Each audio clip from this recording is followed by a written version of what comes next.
Joe Rogan's podcast is a mix of everything from guests with genius insights to the absolute edge of conspiracy theories and now even presidents. But sometimes guests show up with takes so baffling that even Joe, the guy who's discussed some truly outrageous topics, can't keep a straight face. Take Adam Conover, for example. Adam is mainly known for being host of the true TV show Adam Ruins Everything, and also for being one of the worst guests to ever appear on Rogan's podcast. Adam appeared on episode 1282 and quickly goes from trying to argue facts to just grasping at anything to sound reasonable. From myths about male athleticism to cringe-worthy takes on trans athletes, this episode is a prime example of what happens when Rogan has a guest who tries to argue against reality itself, including the idea that men are better at sports because the sports were designed for male bodies. Our assumption that men have an advantage over women in sports is partially based on the fact that so many of the sports were designed for male bodies, right? They're optimized for male bodies, right? Basketball, for example, right?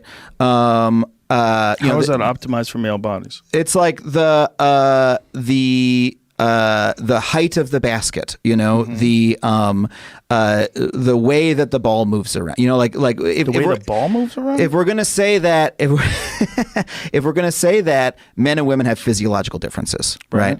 And then we're creating sports, and the sports are sort of tuned to the physiological differences of men rather than women. I think we're splitting hairs here. We're talking about power, speed, athleticism, all those. There's an advantage that males enjoy. Adam's like the poster child for how modern education has erased facts in favor of social theories. Nowadays, every answer seems to start with I think or I believe, like it's about opinion instead of logic, like he's trying to formulate an answer that pleases everyone instead of just being genuine. This might actually be one of the easiest debates Joe's ever had. He doesn't even provide any solid arguments. He just sits back and lets Adam dig his own grave with these long, drawn-out attempts to make a point. It's like Joe handed him the mic and said, go ahead, embarrass yourself. My point is, look, do you agree that men have run the country and the world for like most of civilization? And almost every country. Okay, great. So men have been the ones setting up the sports. So the fact that, as you say, it's rare that we have sports that are sort of more designed around a female, the differences between women as opposed to men, right?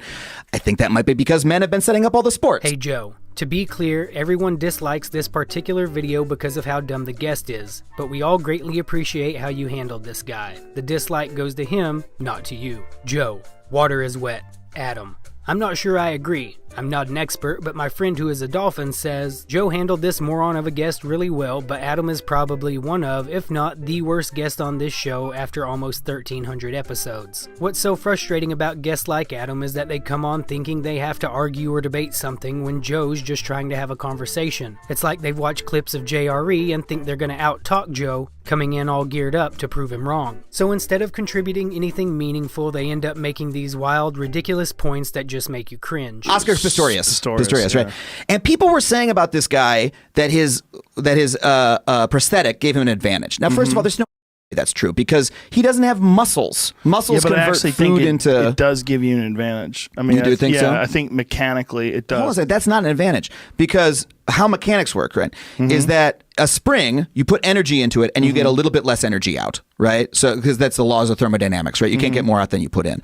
Except a muscle does give you more than you put in because a muscle converts food into energy for a brief period, right? And so he has springs. He doesn't have a machine in his leg the way the rest of us do that creates force out of food. You can run fast as with those things. You've seen those guys, well, right? He could, right? But where's all the other double amputees who are like, coming and ruining? How many of them are in track and field? How many of them are trying to compete? I mean, the Paralympics is huge. There's like a ton of Paralympic athletes. Adam is so delusional that he honestly believes he can sit across from Joe, a guy who's literally talked to actual scientists and experts, and explained to him the laws of thermodynamics. He's a perfect example of someone in way over their head, desperately clinging to his argument, trying to play devil's advocate. Instead of just talking it out, he feels this need to debate for the sake of debating as if he's the one who will finally outsmart Joe on his own show. The conversation takes a turn when Joe hits Adam with a straightforward question. If a trans person already feels like they're a different gender, why do they need more hormones to match that identity? Instead of just stating, that's a good question that I can't answer, he starts spiraling into a rambling mess. But if that's who they are, if they think that they're a girl, why do you have to give them hormones to make them more of a girl? Because I'm sorry, can you expand on the question?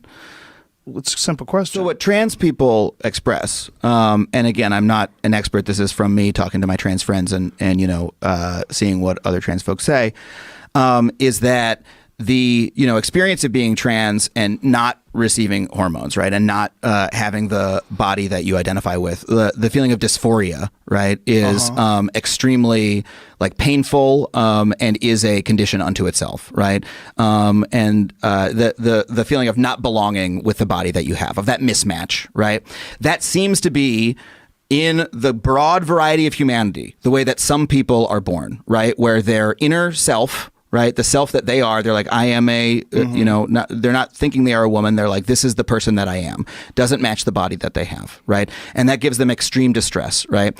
And that leads to, other damaging behaviors, right?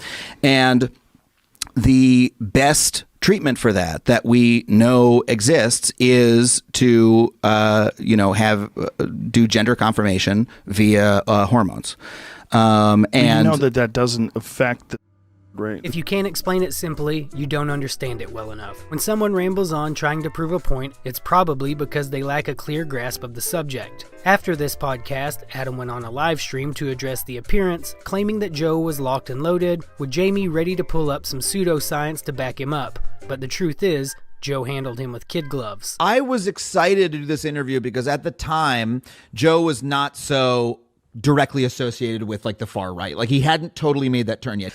All right, I mean, I'll go to bat for what I think is right here as best I can, but when the dude is locked and loaded with Jamie pull that up shit of whatever pseudoscience he wants to bring up, it wasn't the best position to be in, and so that's my biggest bummer about it was he was not really into the idea of having an honest, he turned it immediately into a boxing match, and I wanted to have a conversation. So all the backlash was oh, Rogan owned you. He won a debate against you. I was I thought I was having a conversation. I thought I went on to just talk about my show and he turned it into a fist fight, which that's what I don't like about it. Adam comes off as delusional when he claims he wanted to have a conversation and not a boxing match. He's the one who turns every point Joe makes into a debate. It's like Adam's trying to play the intellectual game, but every time Joe asks a simple question, it exposes the absurdity of Adam's views. So instead of seeing Joe's calmness for what it is, Adam took it as an attack. The same can't be said for the next guest, Brian Dunning, who appeared on episode 441. Within the first 30 seconds, Joe dives straight into the controversy surrounding Dunning's article,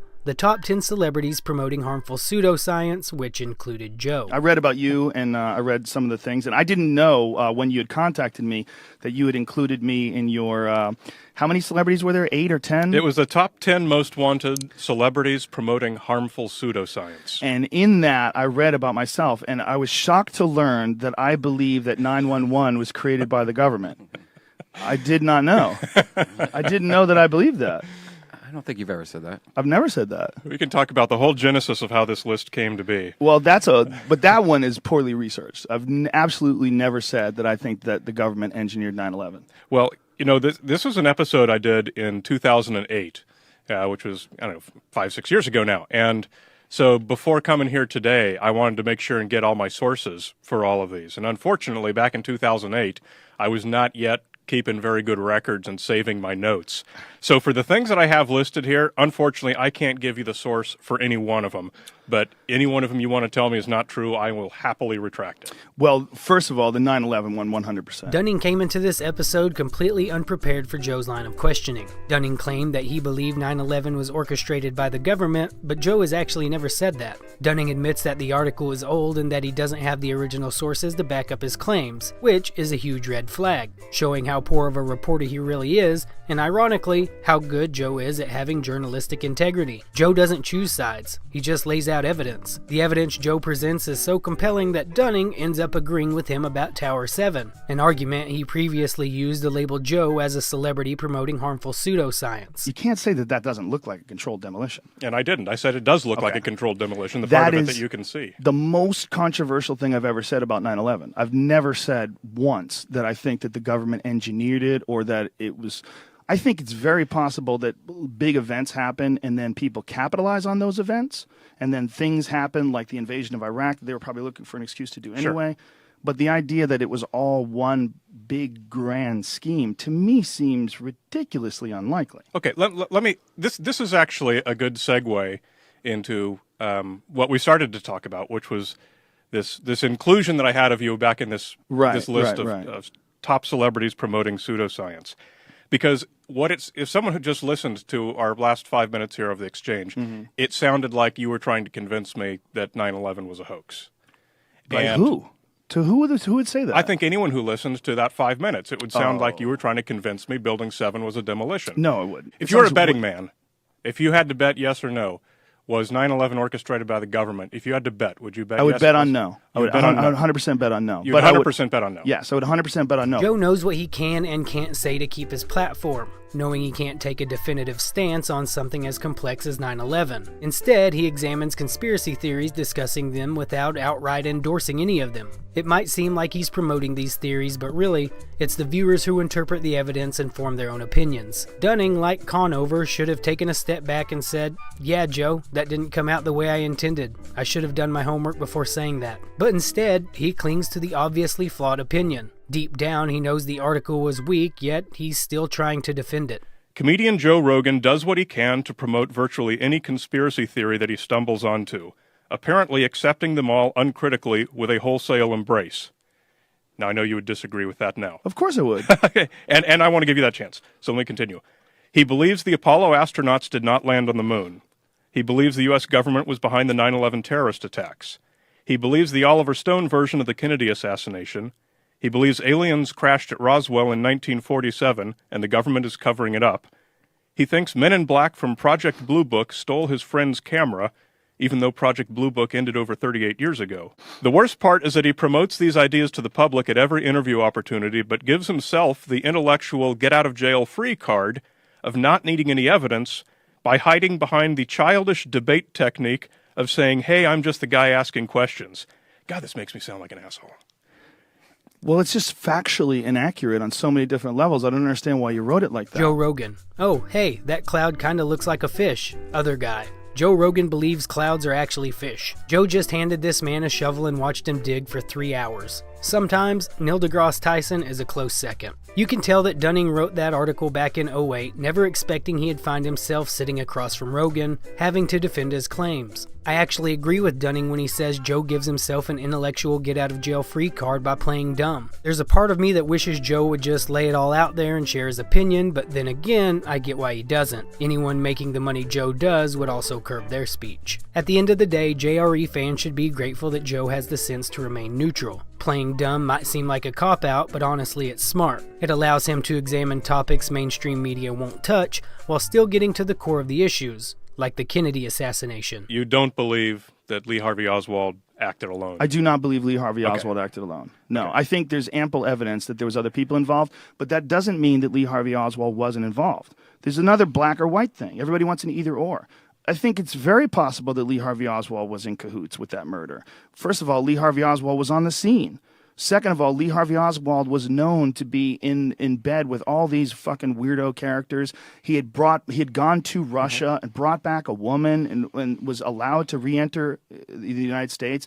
The fact that Jack Ruby got to Lee Harvey Oswald in a really high pressure situation, basement of the police station, yeah, just shot and president, and you just have him wandering through with this gangster can run up to him and put a bullet in him. It plays out like a movie. So, so you've got a lot of anomalies that are consistent with any number of conspiracies. Yes, but my take on it is not that I know or that I believe in Oliver Stone. My take on it is what a colossal, strange event. A changing of U.S. history, a changing of the way we look at the power of being a president, a changing of the way we look at what can happen to someone in this lifetime when someone who is so beloved as John F. Kennedy disappears off the face of the earth and the world instantaneously changes. Dunning thinks he backs Joe in a corner, getting Joe to admit admit that he believes Lee Harvey Oswald didn't act alone, almost like he's trying to pin a conspiracy theorist label on Joe for questioning the Warren Commission. But again, Joe just uses common sense. He ends up getting Dunning to agree with him once again. In a form of poetic justice, Dunning was later arrested and got 15 months prison sentence for fraud. While Dunning has served time, the next guest on the list has a lot of people wishing he was behind bars. Steven Crowder. Watch it. Watch it. Appearing on episode 917, Crowder is known for his political commentary. Joe comes at Crowder like he did with Dunning, attacking for what he said about him, or in Crowder's case, what he said about marijuana. Maybe I went too far down this road. If I could just relax one aspect of my dialogue, what would it be? Maybe it would be my pipe smoking. Your pipe smoking? I probably wouldn't talk about the marijuana issue. That. I wouldn't care. Because here's the thing. I don't care about it. I One really way don't. or the other? But my issue with it is when, and we saw this in Montreal, I talked about it when people lie about it and they're dishonest with their voting constituency. Like how so? Well, saying, it's medicine for A, B, C, or D. It may be medicine for A, but not for B, C, or D. Joe shows Crowder no respect from the get-go. It's clear he knows exactly what he's going to do. With Rogan, there are 3 things you should never say to him. Don't call him a conspiracy theorist, don't badmouth weed, and for the love of all that's holy, don't talk trash about James Brown. Guys, you smoke to make your appetite feel better. What? That I thought you you said smoke- you learn things. What'd you learn? You smoke for make the appetite. what'd you everybody learn? always What'd you say. learn? Everybody always say they have the appetite to be more if you smoke What? reefer. I don't even know what the fuck you're saying. I don't know why we need to have a better appetite. What the research have you done and what have you learned? What are you talking about? You keep talking about research, but you're saying nothing. You're saying nothing. You are saying nothing. What the are you talking You about? listen to James Brown too much. James Brown's because awesome. he's talking aloud and Get don't up, say Bob. nothing. Get on up. He says a lot. You hold he says, my- I don't know you hold my- karate, but I know crazy. And you don't know karate. Come on, You son. don't know karate. James Brown. Don't ever say James Brown. Don't say nothing. Rogan has been an advocate for weed since forever. Unlike his conversation with Conover, where the guest seemed oblivious to the terrain he was stepping into, Crowder knows exactly what's coming his way. He tries to sidestep the topic, but Joe is adamant about making Crowder explain his previous statements. If you're a fan of this channel, it would mean a lot if you hit the subscribe and like buttons. It goes a long way in pushing my content out to a wider audience. Gracias. What are the BCs and Ds? what are the things that's not medicine an example. Well, you're asking me what I wouldn't talk about, and Right. asking me to defend it. My point is, I don't really care about it. But what are the BCs and D? What you said It it's cures specific. cancer. Well, there is one. has been shown. It helps with cancer about as much as turmeric and ginger. Those things all help those with cancer. anti-inflammatory yeah, things. I know, but it's not a prescription. But CBD has been shown With to have seizures. tremendous benefits for cancer and non-psychoactive. Yeah, and certainly with seizures. I have zero Yes. problem with CBD. Because Joe forces Crowder to discuss those previous statements about marijuana, Crowder goes all in and tries to come at Joe with statistics that he think will back up his statements since he is being forced to discuss it. Another thing that we just wrote about, and again, people get mad with the weed Economics. issue. Well, no. Traffic fatalities regarding marijuana have skyrocketed. Google that because that's nonsense. No, we wrote about it a lot on better.com. Drunk driving arrests have dropped. What do you mean you've? First of all, No, I wrote about what the sources first of are, the all, original studies. Just because someone gets in an accident and they're high, See, because hold on, stop. No, hold on a second. This is you because you just interrupt want- way too much. No, You need to stop. you talk in hold on paragraphs. A second. No. I don't talk in Go ahead. paragraphs. I make full points. If people are high a lot Yeah. and the same amount of fatalities exist, but the people that get checked once they get into these accidents happen to be high, it does not necessarily mean that marijuana caused those fatalities. It could be that you have an increased incidence of people doing marijuana and altercations that could not have been avoided. It could be. It could be. But the statistical change is measurable. well, what is from it? pre and You're post. talking about in Colorado. In states where it's been decriminalized Let's or go legalized. with Colorado. Pull it So, up, hold on a Jamie. second. Never have I heard the phrase "pull it up, Jamie" so weaponized. What topic do you not like to discuss? Marijuana? Okay, let's talk about that. Joe defends pot like I defend the Second Amendment. Crowder, knowing he is getting demolished, claims he doesn't really care about marijuana, which is lame. Because if you're going to bash something, at least have the conviction and stand behind what you say, or at least admit that you are wrong for saying it. But Joe isn't having it. He forces Crowder to address those statements, all while he points the pipe at him. Hold on a second. You just said, let me make my point. Again, my point is I don't care about it. Yeah, you do. No, I really don't. You don't care about here's people the thing, dying? you You get son of a no, you bitch. get so touchy about it because someone says, you know what, if people want to smoke up, fine. I just don't really buy the arguments that everyone is in some big conspiracy to try and snuff it out. No, there and are the some. idea that the drug war will end, and the idea that it cures cancer. I just don't buy that, and Well, it people get does. so upset. Well, listen, That's my only point. That's why I scientific wouldn't talk about studies it. have proven that it shrinks tumors, that it helps people with cancer, much like turmeric, much like any things that reduce inflammation, including Turmeric, CBD ginger, oil. tart cherry. Right, but it's not necessarily fighting for a those to be- magical. They're all legal, and there's no issue because they're not psychoactive. Right. But they are beneficial. So all these things are good. Marijuana is one of the things that are good. And don't shore, man. Just like you don't shore turmeric, you don't shore ginger, you don't shore a reduced sugar diet. All those things that reduce inflammation are good for you. I don't buy that smoking marijuana would be as beneficial as a reduced sugar diet. And my point is that people you get might so be- offended you by might me be saying correct. that. After the show, Joe said this. Well, this one went off the rails for a while. First of all, I genuinely like Steven as a person, and although I might not agree with him about everything, I think he's a good man. During the podcast, we got into the subject of marijuana, and by that time, we, especially me, were quite a bit drunk and didn't exactly handle the conversation really well. Steven gets attacked online quite a bit, and it certainly wasn't my intention to have him on my show to argue with him. Joe claimed he didn't intend to go hard at Crowder, and you can see the same vibe when he sits down with Dave Portnoy. There's a sense that Joe wants to keep it more relaxed and conversational, but he couldn't keep his cool when Portnoy said Tommy Fury is not a real boxer. A real boxer. Of course he's a real boxer. No chance. He's a professional boxer. Is he a world champion? No.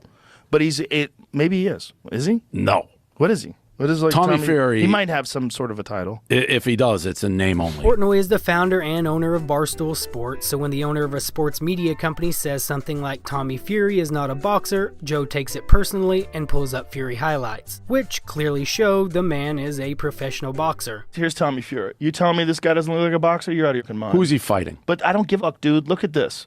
Look at this. He's fighting a professional boxer. The guy's fighting looks good. Dude, you're crazy if you don't think Tommy Fury's a boxer. Look at that uppercut. Shut the up, dude. No. Shut the up. Watch this. Find the Tommy Fury. Find the Tommy Fury fight on the Jake Paul card. Shut the guy cannot. Please shut the up and watch this. Watch what he's doing. This mother is 100% a boxer. Can you find me the record of Watch this. Stop. Watch this. Watch this. Look at this. Look at this. What is this that? guy's boxer, That man. doesn't prove anything. Find me the record of Bonkianski. Just look at this. Just look at what he's doing. I don't give a. Look at the way he's delivering these combinations. He's 100% a boxer. No. Dude, you're high. You're fucking high. Look at that Maybe right on a hand. cigar. Dude, look at this punching ability. Tommy Fury is 100% a legit boxer. You're out of your mind if you don't. Look at this. What look at that you right think hand. that was in slow motion. No, I it's think. not. It seems like Portnoy might have had too much of his focus medication, because this is the kind of moment where you just need to stand down. His whole angle that Tommy Fury wouldn't be as popular if he didn't have the last name Fury is a decent statement, but he never says that. Instead, standing behind his original horrible statement that Fury is not a boxer. Joe has a hard time reading between the lines sometimes, so he takes Portnoy literally, which genuinely frustrates him. Dude, you're out of your mind. I don't think so. Play that highlight reel again. I just want you to look at this.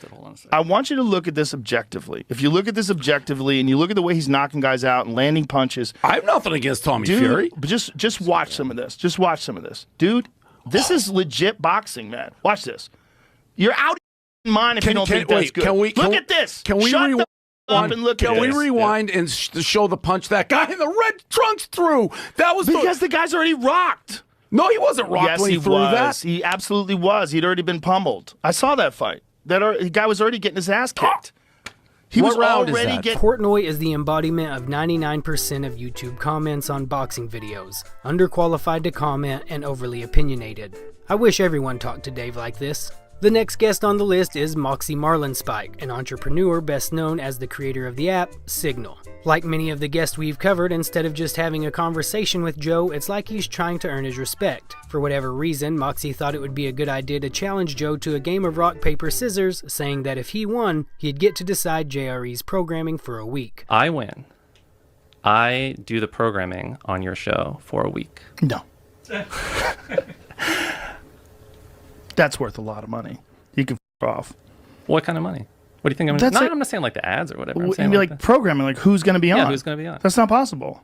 We're booked up months and months in advance. You were so confident until just now. We can pick a month, few months off. That's ridiculous to flip a coin on that. There's no chance. I mean, what would be? Because then you'd make me have Listen, the whole reason why this show works is because I talk to people that I want to talk to. If you factor in how many episodes Joe does a year, around 220, and knowing that he got at least a $250 million multi-year deal from Spotify, plus the revenue he makes from YouTube ads and other sources, each episode is well worth over $1 million.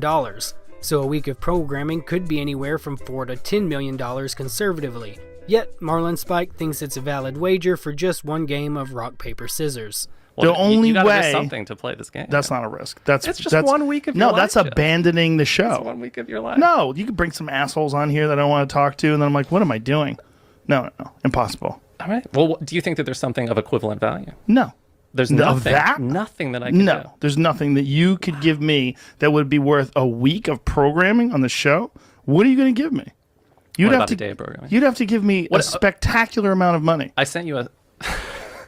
But that's the only way I would be, like, the only way, like, if you ever put a monetary equivalent to that, it would have to be a spectacular amount of money for me to let someone else program the show. I've never let anybody do that before. Not even for one day? No. That was one of the big things about doing this show on Spotify. They could have no impact at all on who gets on, no suggestions, no nothing. The only way it works... Well, what was up with that dude in the suit outside with the clipboard that was telling me from Spotify? Oh, he's from the government. He's from the CIA. The fact this dude tried to play Joe in rock, paper, scissors for a week's worth of programming on the show is hilarious. The cost of risking the momentum of JRE could conceivably be in the hundreds of millions range. Asks for a week of programming, but won't play for $20, says it all. Let me read up on this What guy. if it's like for a week I give you the list of suggestions? No input. No input. All right. No, it's not. That's a ridiculous. Stand real. Yeah. Okay. All right. Impossible. In any case. How about $5? No. No?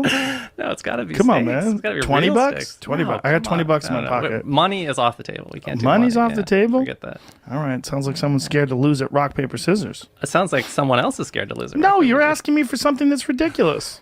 You don't have anything. You don't have anything that's worth a week of programming on this show. You don't have it. That's rough. It doesn't exist. That's rough. No, it doesn't. It literally doesn't exist. Like there's not. Like you don't. There's nothing that you can have that you could offer me that I couldn't buy myself. I'll make. Or, I think will be interesting. You'll enjoy talking with them. You can't. No. All right, fine. Okay. But that doesn't do anything for me. That does something for you. That does zero for me. You would have, if you win, you would name your steak. I don't have a steak. Okay. There's nothing I want from you. All right, well, what you ask from me is a crazy thing. That's all I have. Let me know what you think.